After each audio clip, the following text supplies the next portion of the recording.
Hello and welcome to another episode of the Startup Operator Roundup. I'm Roshan Karyappa. And I'm Gunjan Saha, and together we bring you the biggest highlights from India's growing startup ecosystem. So what do we have for this week, Gunjan? Well, we have a lot of interesting updates, unlike the iPhone 15. Before we dive into that, folks, if you're first time tuning into this channel and you're interested in unique insights into the ecosystem, do consider subscribing to our channel. And if you're a regular listener, please consider liking and rating this episode on your favorite platform. This week, we'll be discussing the key takeaways for startups who are looking to make an impact in the global marketplace. These are takeaways from the G20 Summit. Then we'll be talking about how ONDC tied up with a company in Singapore to make this a cross-border venture. The Indian government is taking steps to make NavIC mandatory in all hardware devices in the future. Now, this move could have big implications for the tech companies operating in the country and beyond. We'll also be talking about Reliance and Tata's teaming up with NVIDIA to build India's AI supercomputer. This is a major development in the country's tech scene and could help position India as an AI leader in the space. We'll also cover robotics firm GreyOrange's pivoting to SaaS and preparing for an $80 million fundraise round. Now, this bold move could definitely pay off big for its founders and investors. So stay tuned as we break down these headlines for you. So, obviously, one of the key highlights from last week was Apple's keynote event. What feature really amazed you? I didn't check out the event, but from everything that I read on Twitter and so on, the updates are thin. I think, I made this point a few roundups back also. I think we're all waiting for the next form factor, right? What is it? We had the desktop computer, we had laptops, we had mobiles. What is that next leap? The Vision Pro seems like it, but when will it gain that mass adoption, right? When will we not need another device?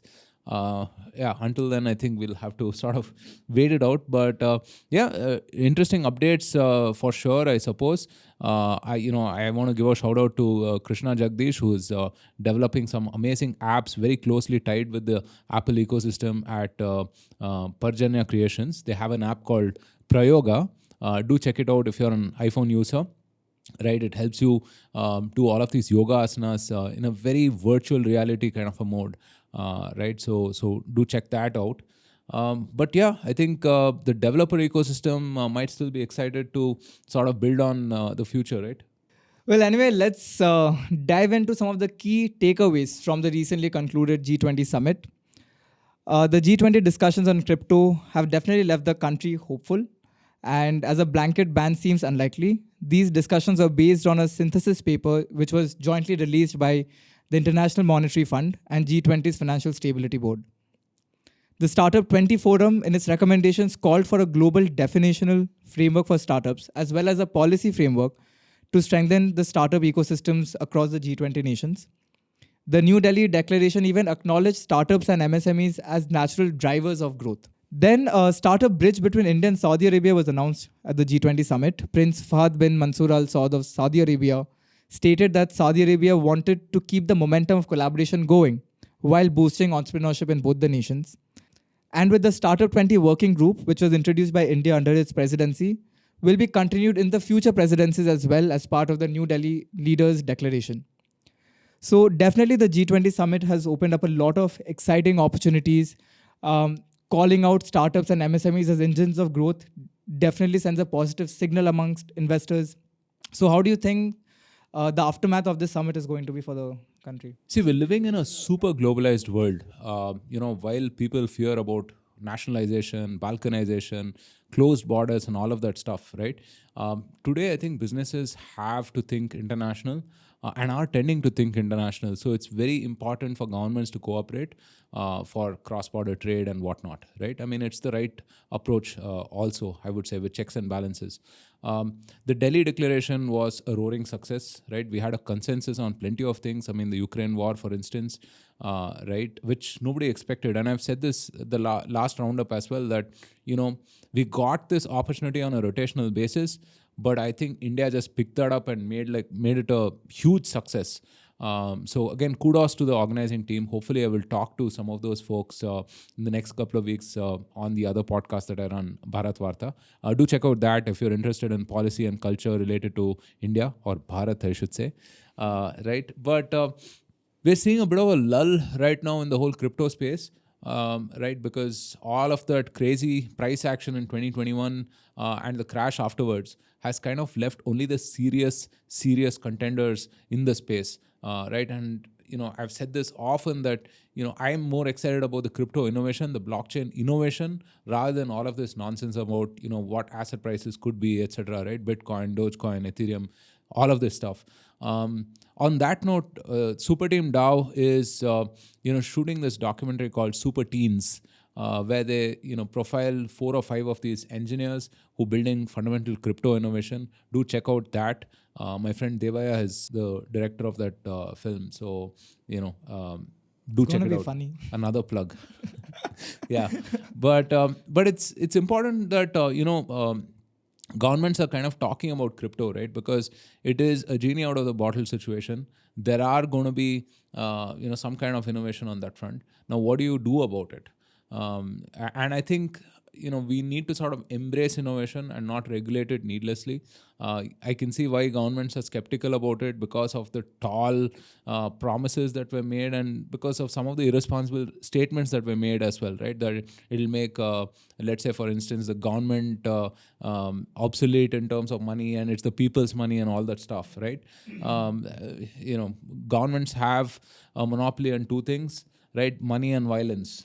And they're not going to let go of those things or they're not going to tolerate someone trying to, take control of those, right? For sure. So, I'm at least hopeful that, some kind of constructive regulation comes out of this, right? And regulation can be constructive as well, right? So that's on the crypto front. Aside, I think the second most important thing from the whole declaration was this corridor for economy and trade between the US, Europe, India, and the Middle East, right?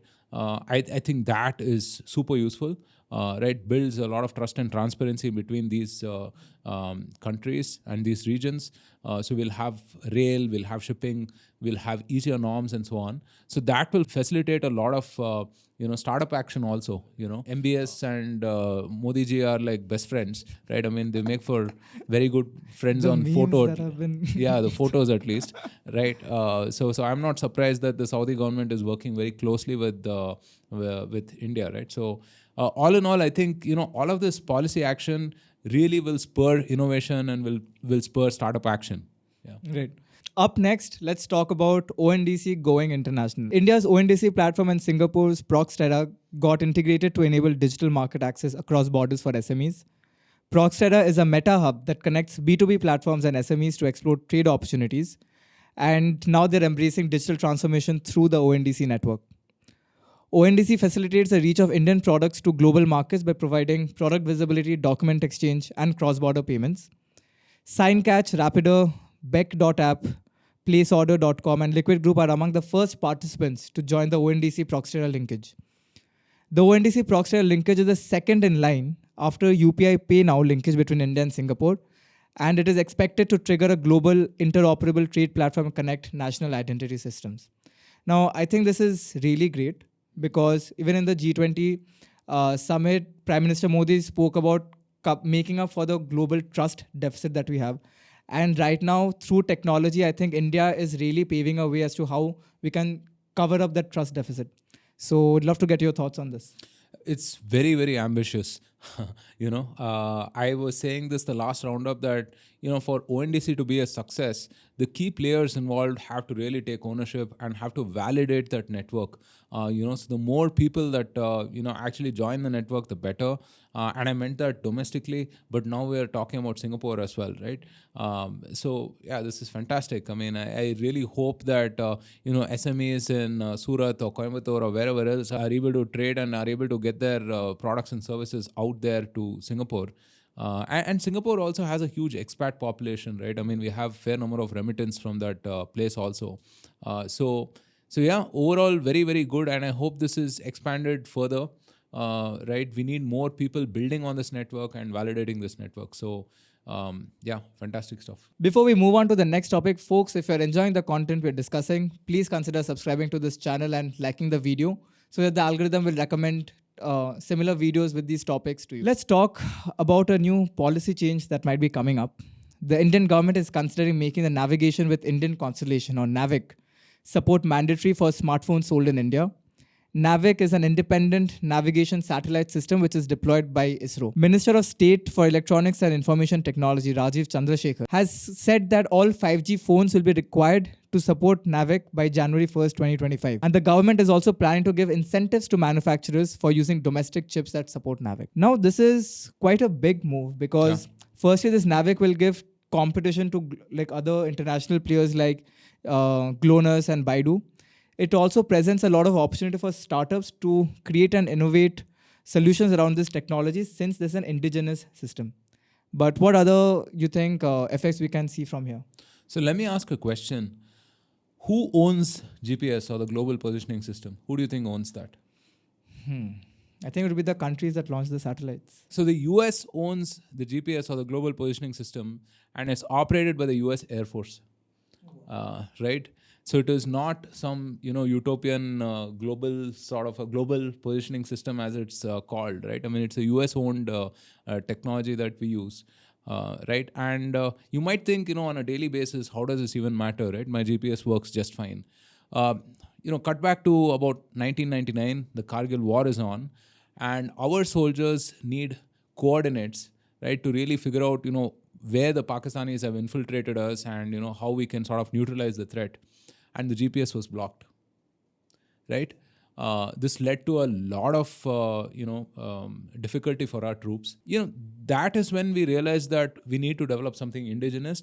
And so the plan to develop an indigenous satellite system has been eternal, right? I mean, 20 years old at least, right? But since 2018, we've made a lot of progress on that. So this whole navigation with Indian satellites that you mentioned, right, has been a long drawn plan. And I'm very, very happy that, we're getting to see this now. So we have 7 satellites systems basically. And these help us, with very, very accurate data for the Indian subcontinent, right? Accurate up to 5 meters apparently. And compared to GPS, which is about 20 meters, we are way more accurate. And this is because we use 2 frequencies. One is an L5 frequency and then an S-band frequency. Again, folks, I mean, I don't want to delve too much on the technical stuff. You can read up about it. And there are plenty of other videos explaining this stuff to you. But enough said that this is a very fundamental innovation, super, super relevant for us.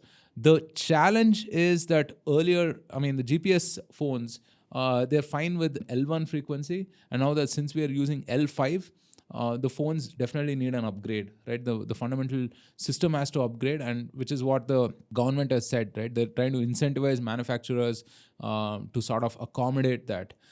So who knows? I mean, we might be using NavIC on our phones soon enough. And the other amazing thing is, over time, we might even globalize this. Right, we're using 7 satellites right now.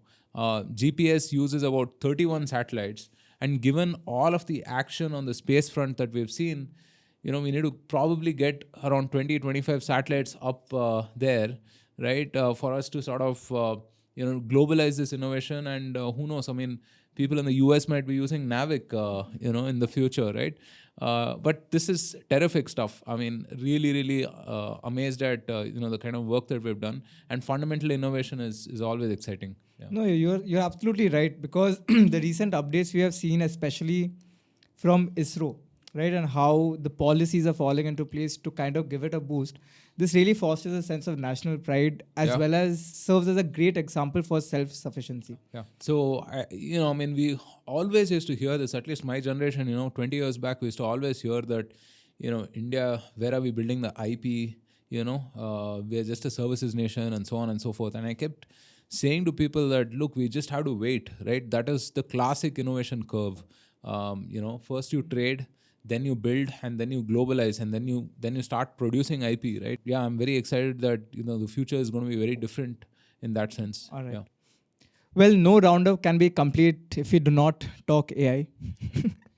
NVIDIA has entered into 2 separate partnerships with the largest conglomerates in India, Reliance Industries and Tata Group, to build AI supercomputers. Geo Platforms announced a partnership to build state-of-the-art cloud-based AI computing infrastructure, and NVIDIA will be providing an end-to-end technologies and frameworks for building the most advanced AI model.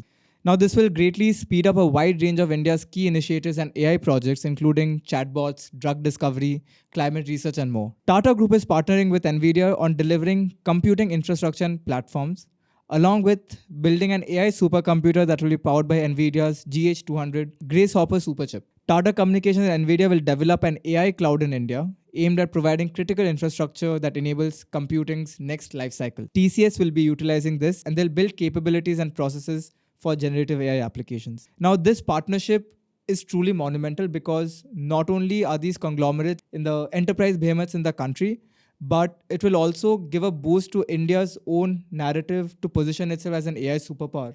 It's really bringing the country at the forefront of new technologies. Yeah, for sure. See, Nvidia has emerged as a key player in this whole game, right? The stock has zoomed to the moon, right? I like the CEO, by the way. I mean, quite a cool guy. I mean, he wears that biker jacket. It doesn't matter if he's meeting a startup or, the prime minister. He's in that same black color biker jacket persona, right? And I'm glad that, they're talking to the larger conglomerates here, the Reliance and the Tatas of the world, to help us with, again, fundamental innovation. So excited for what they're going to go out and build, for sure. Yeah, but another thing that really stands out for me is that don't you think there's too much power with one single company, Nvidia?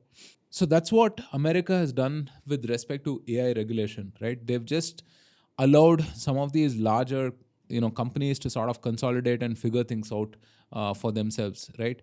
Unlike Europe has, clamped down and, has 40 regulations on, what they can do, cannot do. For instance, that it can't be used for defense services and so on and so forth. So Nvidia was also blocked by Europe in its bid to acquire ARM, for example, ARM processors, right, ARM. So these are fundamentally different approaches. So India will have to take the middle path and figure things out for its own. And in the meanwhile, we could do with all of the help that we can get from some of these larger companies, for sure. Well, but something we can be thankful to the European country, or the European Union to be specific, is that they finally forced Apple to introduce Type-C charging ports. Okay, in other news, GreyOrange is preparing to raise an $80 million funding round. The startup changed its focus from hardware to software after realizing that the scale-up game and customer needs were very different. The software side is the main growth driver and revenue generator for the company, and also the main attraction for potential investors. Now, this is interesting. I don't think we have come across a startup pivoting its core offerings to entice investors. So, and it's also surprising to me that it's GreyOrange, right? GreyOrange is the OG of robotics. Yeah. I mean, they've been at this for about 10 plus years. And they started off by building warehouse automation systems. Flipkart was one of the first few clients, and they also exported this innovation outside of India. I can see why software has that appeal, right? Because they've built full stack innovation. They know the last mile delivery, right? So they've assumed, I think probably what they would have done is built their own software to serve their needs, and then sort of, given this software out to others, right? And obviously, there is a huge market for that, right? Since they know the ecosystem so well, the domain so well, I can see why they decided to double down on the software as against the hardware. Obviously, it's easier to scale bits and bytes versus atoms and molecules. But it's surprising to me because GreyOrange had built so much of innovation on the hardware side of things, right? I don't know if they'll totally abandon that stuff, but yeah, I suppose if they need to double down on software for that next level of growth, that's probably what they're thinking of, right? Bold decision, nevertheless. Folks, check out this episode with Pramod Gadge of Unbox Robotics that we did, some months ago. I want to say perhaps last year. Right, talks about this entire warehousing automation space. It's very important, and also especially now, right? Because some of the stuff that these guys are building, I think with Gen AI and so on, has become a lot more interesting now, right? The speed of innovation has increased. So yeah, do check that out if you want to understand more about this. And we should perhaps host the GreyOrange founders on the podcast sometime as well. If you know someone at GreyOrange, please connect us. We'd love to host them. Well, and also stay tuned to listen to who are the next guests we have coming up on the podcast. We have exciting guests. Stellar lineup. Before moving on to the other fundraise news of the week, I really want to call out First Cheque's investment in GIVA. It has really paid off big time. The cash exit delivered a 75x multiple in just over 4 years. Wow. Now, it's a great example of smart investing and the power of a well-executed exit strategy. Yeah, fantastic stuff. Along with that, some fundraise news of the week include that of Perfios, which is a B2B fintech startup. They raised $229 million in a Series D funding round. Damn. They raised the Series D round from private equity investor Kedara Capital. Leads Connect, which is a full-stack agri-tech startup, raised 500 crores or $60.2 million from FMCG company BL Agro Industries Limited. And then there's another SaaS company which operates in the logistics space called K Logistics. They raised $30 million in funding led by Courageous Advisors, which is a digital and tech-focused private equity fund. Well, definitely large check sizes are back. We have $30 million, and if that's not enough, we have $229 million. So Perfios is working with a lot of banks, right? They have this core system which does financial data management and analysis and so on. So fundamental again, right? And banks do spend a lot of cash on their core systems, right? And India here again has been on the edge in terms of technology, right? I mean, some of our stuff is more advanced than elsewhere in the world. So yeah, I can see them, becoming a large business going forward for sure, right? And it's good to see the 30 million sort of a check size. Also, we don't hear of that, often enough. But hopefully, as time progresses, the dam will break, and you will see a bunch of these growth size checks being committed to, right? Right. All right, let's move on to the talk of the town section, where it's a very interesting article which Forbes India put out, right? And it quotes Ashwath Damodaran, who is a professor of finance at the Stern Business School in New York, and is also a world-renowned expert on valuations. He says, VCs don't value companies. They're incapable of valuing companies. I don't expect VCs to have deep thoughts about businesses because they're interested in whatever metric will allow them to flip the company to other people at a higher price. What do you make of that? I mean, this is a long drawn way of saying, don't hate the player, hate the game, right? See, the VC business is a business at the end of the day, right? I mean, you have a 10-year fund, you have your limited partners, you've taken money from them, you have to return a multiple, right? And India is, even more challenging, right? I mean, because if you're going to get your international investors to invest in an emerging market like India, you have to promise higher returns, right? Otherwise, simply they're not going to touch India. And if you have to promise 25% or so to these folks, I mean, you obviously have to do what it takes to kind of win at that, So the VC business is a business, right? And I mean, it's a bit of a harsh assessment, I think, by Professor Damodaran. I mean, he is, he's the god of valuations. I mean, I binge on his videos on YouTube all the time. And, famously, I mean, you should look at his valuation of Uber, right? I mean, he's revised it a couple of times. It's just fantastic the way he thinks through things and so on, right? And valuation is an art and a science, I mean, it's not all Excel sheets. It's also narrative and storytelling as well. Somehow Professor Damodaran is got that knack of both, right? And he's able to see through stuff. So I mean, I definitely encourage people to go check out his classes online, his lectures. Very, very interesting stuff. But I think this is a bit of a harsh assessment. I think VCs do invest in fundamental innovation, but obviously within the realms of what makes sense from a business perspective. I mean, you need all kinds of people in the ecosystem, right? You need people who invest for the short term and for the long term and for the very, very long term. There are 40, 50 types of equity and mutual funds that just simply what does SEBI define. And so you will have people with different outlooks. That's just the way it is. Okay, now Roshan, before we announce what we have been waiting for, do you want to quickly call out some of the guests we'll be having in the show? So we have a couple of very interesting conversations coming up. One with Pankaj of 2070 Health. Right, they're a venture studio focused on healthcare specifically. They have a bunch of medics and doctors in their team. And I'm very interested in healthcare innovation. So we'll talk to him. And also we have Ritesh Reddy, who is the co-founder of Jewellery, on the podcast as well. I mean, it's been a while since we've had a SaaS entrepreneur So we're going to talk about sassy things on that podcast, right? So yeah, these two, and then we have few more that are in the pipeline. We'll announce them in the days to come. Awesome. So later this month on 28th of September, it's a Thursday, we will be doing our first ever live physical event in Bangalore. Roshan, you want to speak about the guests and the topic? Yeah, I'm super excited for this. I mean, it's been a long time coming, but we heard you, and we're doing a live startup operator on 28th to 8 September, Thursday in the evening at Koramangala Socials, very prominent.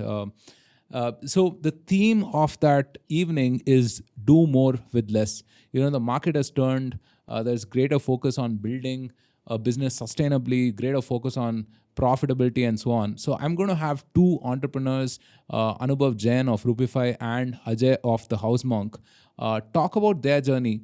Anubhav will talk about how they turned around Rupify to profitability in about 5 months. He's written about that on LinkedIn. We'll share the link with you folks. Do check it out. And Ajay has built a very capital efficient business. He sells to about 10 countries globally, but he only raised about 5 million, few months back, right? I mean, they've grown very, very capital efficiently.